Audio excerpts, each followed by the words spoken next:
Yes, absolutely, to the US, where the former President Trump has made his first campaign appearance since last week's attempted assassination. Just 1 week on from that. It also marked his first appearance alongside his recently announced running mate, J.D. Vance. And it all comes as pressure rises on President Biden to drop out of the campaign, with Trump discussing Nancy Pelosi's lack of support for Biden overnight. But what they do is misinformation and disinformation, and they keep saying, he's a threat to democracy. I'm saying, what the hell did I do for democracy? Last week, I took a bullet for democracy. That's one way to put it, isn't it? Yeah, well, US and international politics. Clinton Institute University College Dublin, got Scott Lucas from there with his take on this. We were just saying there, Scott, only 1 week. It's hard to believe, just 1 week since that assassination attempt. Yeah, I mean, what Harold Wilson once said, a week is a long time in politics. I think we're 4 months away from the election. We're talking about an eternity here. But the thing was, a week ago, he was saying he was going to be uniting, everything was going to be together, it was going to be one message to unite the country. Not sure he stuck to that. Well, I mean, let's take your soundbite at the very top of the hour, because I think it's important. It's interesting that when you put out misinformation and disinformation, you accuse the other side of doing so. But what is very serious here is what Donald Trump said when he talked about, quote, democracy. Donald Trump didn't take a bullet for democracy well before that assassination attempt. Please remember, this is a man who falsely said that the 2016 election, which he won, was rigged. Infamously, he said the 2020 election and falsely was stolen. He told supporters on January 6, 2021 to march on the Capitol and to stop the orderly transfer of power to Joe Biden. They did so, and you know that the Capitol attack ensued. This is a man who has pledged on day one, if he takes office, to act like a dictator. He has pledged mass firings of U.S. agencies, which he attacks as the deep state. He has pledged a series of illegal programs, such as mass deportations. He has threatened restrictions on the voting rights of Americans. He has threatened to abandon America's allies and to take apart the international system that we've had since 1945. Now, I ask you, in terms of what the democracy in the U.S. system is that someone defending the U.S. system and democracy, or is that someone who might be seen as a threat to it? But, I mean, if you look at the Democrats, don't they have only themselves to blame for Trump's success and for possibly another term as president for him? They've only got themselves to blame because they're in complete disarray, aren't they? Yeah, I mean, in this tragedy, and it is a tragedy about the country where I was born and raised, there are many people who have contributed to this.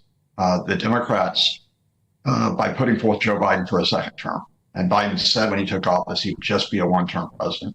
By Biden, who I think rightfully can say that he helped save democracy in 2020, who can rightly say that his administration is probably the most important in domestic legislation since the 1960s, by him not standing aside.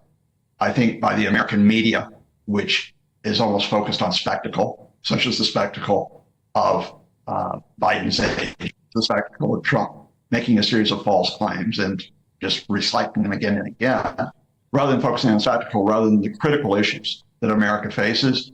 No, this is a joint effort here.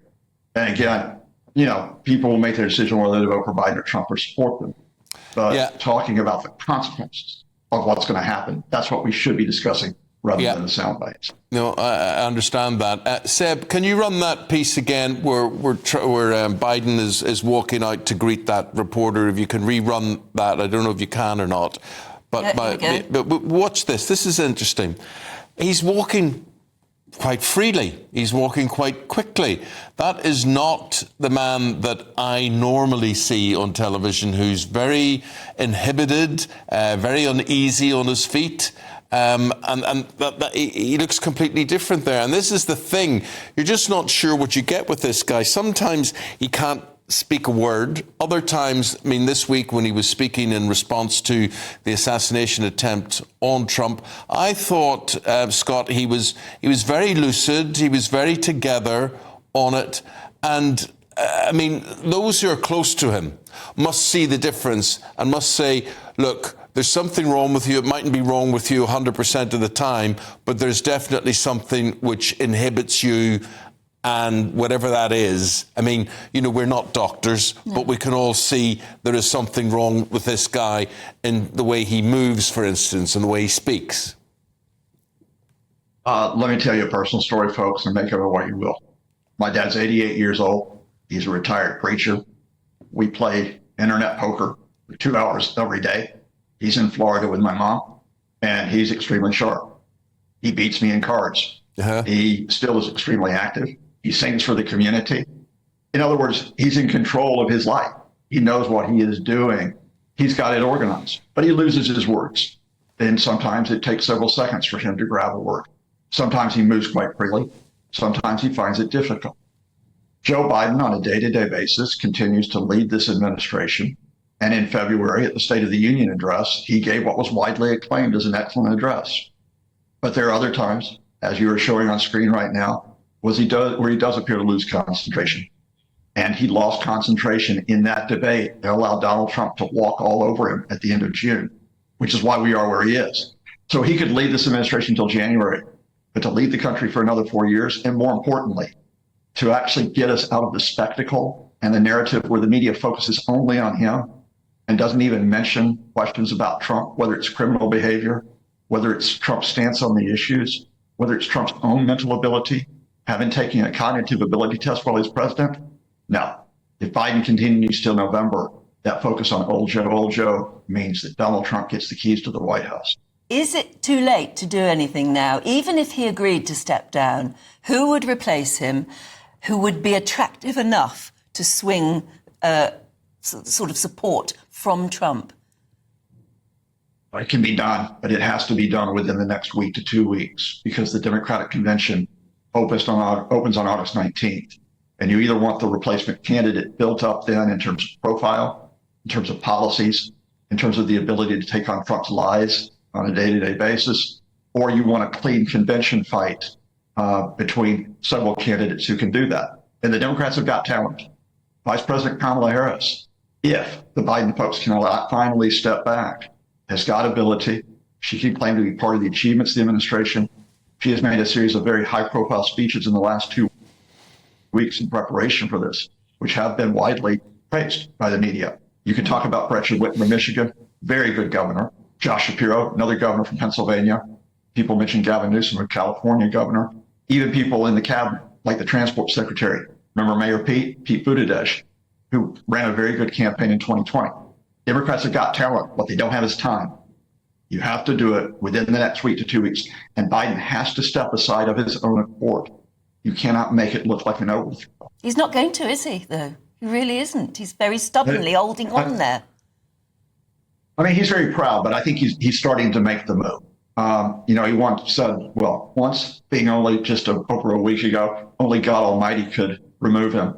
Then he said it's the polls. Then he said it's the doctors. He's setting up the possibility, and in private there are discussions. He is talking about if he does go, who would be the replacement candidate.